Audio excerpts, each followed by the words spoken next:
Hey guys, Ernie here and welcome to the Paleo Hiker MD channel. Stoves are nothing new to this channel. We love stoves. And today we have a new alcohol stove to check out, which I'm pretty excited about. You guys ever just surf around Amazon and think, boy, maybe I should try that out, maybe I should check that out?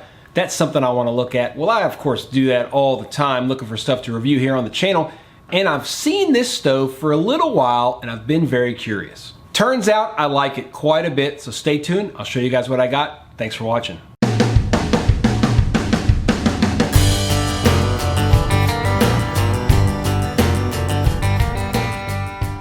So my stove is right in here. Let's pull it out.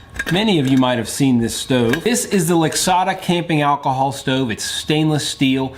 The dimensions like this are 4.2 by 3.3 in the stand, and the stove alone, which is just on the inside, is 2.6 by 2.5. You open it up by pushing down and these lock into place, okay? And there is the stove. This is supposed to hold 190 milliliters of fuel, so quite a bit of fuel. You can see the outside stainless steel and the inside is actually a little aluminum insert. That 190 milliliters for you guys over here on our side of the pond, that's about 6 fluid ounces, or just a little bit over that. It has a cover to extinguish the flame, but as you can see, it is not watertight. It's simply to extinguish the flame, but that is nice nonetheless. Taking a look at the stove itself, you can see it's got a flat bottom. It does have an insert, so it's a dual chamber, dual walled stove, and it has the fuel ports or the jet ports all on the side here. Let's weigh this bad boy here. So the stove by itself is 69 grams or 2 3/8 ounces. Add the top and you've got 88 grams or 3 1/8 ounces. And if you put the whole thing together, you got 199 grams or 7 ounces on the money. Now the stove looks great and the flame pattern is awesome, and I'll show you guys that, but there's one major issue, and I'm gonna see if I can show y'all. These come up and then they go up. They kind of angle upwards. They're not flat. And what that means is that if you put this in like this and you wanna use a small pot, it doesn't stand flat. It doesn't go flat. I have no idea why they would make it that way, but we are gonna try to fix that. We're going to flatten all these out. We may have to cut off a little bit of these, but we're gonna find out here in a little bit. We're gonna heat this up a little bit, bend it down, do the same for the bottom, and see how it works. You can see really here, I wanna make sure y'all can tell what I mean. This kind of angles upwards, and I want these to come straight down flat, top and bottom, so that I can use this with a smaller pot. I'll show you guys. All right, so this stuff is pretty tough. I mean, if I try to just bend it on its own, I don't think I'm gonna get very much of a consistent bend. So I'm gonna try to heat this up just a little bit. I don't want it too hot, so I'm just going to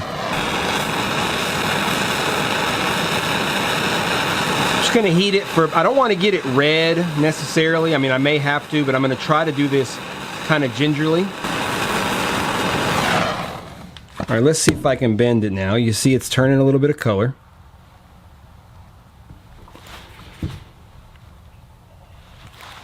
There we go.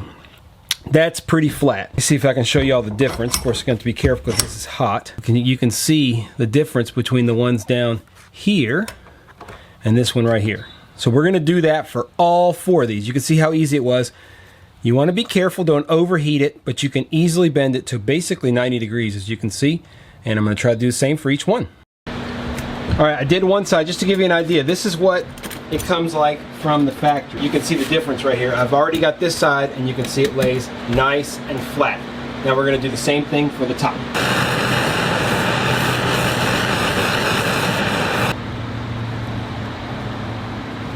So here's the finished project. You can see that they're pretty straight. Now it's not perfect. My goal was to be able to flip it in and use it like this, but it's still really tippy. But what I figured out was, for example, if I take a very common pot, which is the Pathfinder School mug pot, and I put it on here, it stays, but it's not the best. It easily kind of falls over like that. But if you simply take one of these and you flip them in like that, all of a sudden you can very easily and very steadily put this on here, and you feel pretty good about it. And you can keep it fairly centered on the stove. So, I don't know, we'll see. Is that a good modification or not? I don't know, but let me show you guys this stove, because the stove itself is pretty awesome. All right, so we're gonna see how long it takes for this thing, to prime. I just spilled some alcohol.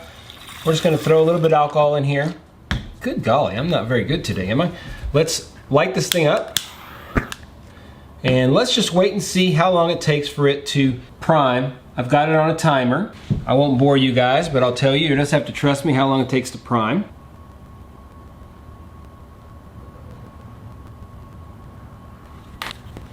All right, there it goes. It took about 20 seconds to get to this point, but I do want y'all to see how nice the flame is. It's a really blue flame. It is really burning this alcohol really, really well. I'm gonna put it out just like that, and we're gonna do a boil test. All right, guys, we're back. This is completely cooled off. Put it underneath my mini split. So we're gonna put that in there so we don't have anything. We have 1 ounce of fuel right in there. Okay, I totally measured that wrong. I had to pull it out. That was a ½ an ounce. This is a full ounce. I just noticed as it was going in, I was like, no! All right, well, there it is. We're gonna use this kettle, a little bit different.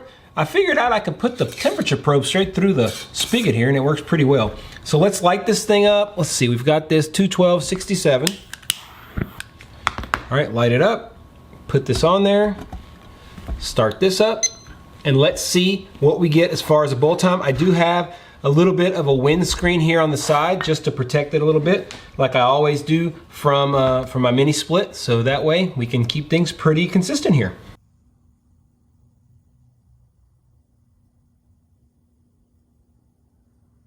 All right, guys, not bad here. We are at 6. Let's see if we'll get to 7 or not. We are at a boil, 7 minutes, 2 seconds. Actually, I'm gonna keep that going. Never mind, I'm gonna keep that going. Let's see how long that 1 ounce of fuel burns for. So 7 minutes, 2 seconds. I'm gonna give you guys a look at the flame pattern here. Very nice blue flame pattern. Seems to be burning the alcohol very efficiently, which is nice. I don't know if you guys can see here, but we're gonna keep an eye on it and see what we get. I might turn a light on here so you guys can maybe see the time. Oh, it's actually seems to be slowing down, so we're gonna wait right here. Still boiling. The exterior ring is out, but we're still boiling because we got a pretty good flame in the middle. All right, we're gonna call it right there, 9 minutes, 3 seconds of burn time. So those are the results. Boil in 7 minutes, 2 seconds. Burn time for 1 ounce of fuel, 9 minutes, 2 seconds. Pretty good results overall, very comparable to a lot of the stoves that we check here on the channel. I really love the flame pattern of this stove. And like I said, the boil time is really pretty reasonable. Let's talk a little bit more about it. It's not ultralight, it's not super compact either compared to a lot of other stoves. And I'm not gonna say that it's better than, say, for example, the TRANGIA, but I do think it's a very nice stove and it's pretty inexpensive. It is very robust and it really allows you to manhandle it a little bit. Now the stove and the stand are different things. As y'all saw, I tried to modify the stand a little more to my liking. I'm not gonna really say that it worked super well. If you're using the stove on grass, for example, and you don't have a perfectly flat surface, then it works great. You can flip those things inward, put it on the ground, and it stays very level because you can kind of adjust it a little bit. But if you're on a really flat surface or a hard surface, I would not trust it. I tried my best to bend those in just right, and even with all my efforts, it just didn't quite work right. If anything, by lowering those top ones, I might have made it a little bit worse. I don't know. Maybe I should have just bent the top ones and left the bottom ones the way they were. That would allow it to stay nice and level, but bring it in so that I could use a smaller pot. Retrospectively, that's what I should have done. Now, there are a few things about this stove that make it very good.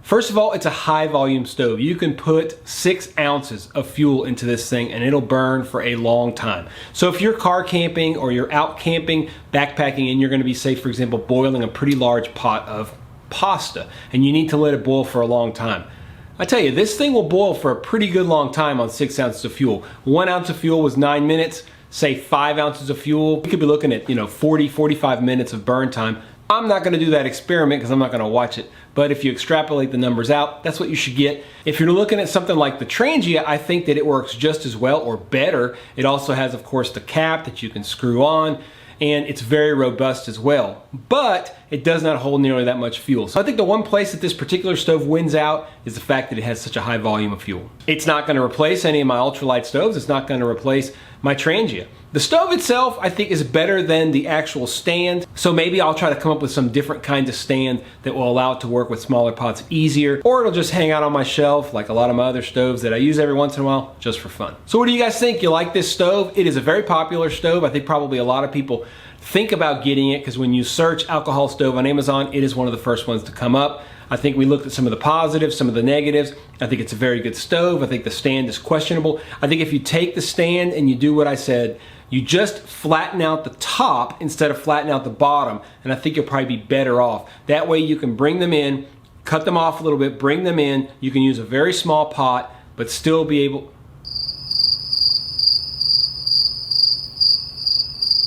You know, I'm sitting here thinking, you know, I can't just flatten the top. If I flatten the top, the bottom is still going to be completely...